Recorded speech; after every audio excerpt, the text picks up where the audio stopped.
నమస్తే భయ్యా. మనమైతే ఇప్పుడు మన రెండు తెలుగు రాష్ట్రాల్లోనే అతిపెద్ద పొట్టేలు మార్కెట్ని అయితే చూడబోతున్నాం. ఇక్కడ ప్రతి శుక్రవారం కూడా కొన్ని వందల వేల మేకపోతులు అయితే రైతువారీగా అమ్మకం జరుగుతుంది.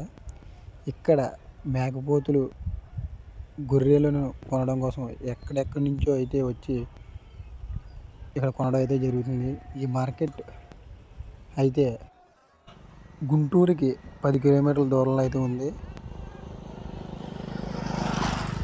ఈ మార్కెట్ ఏ విధంగా జరుగుతుందో ఒకసారి మనం లైవ్లో అనేది చూద్దాం.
ఇక్కడ పొట్టేళ్లను తోలుకొచ్చిన వ్యాన్లు అనేవి ఏ విధంగా పార్కింగ్లో పెట్టారు అనేది కూడా స్పష్టంగా మనకి కనిపిస్తుంది.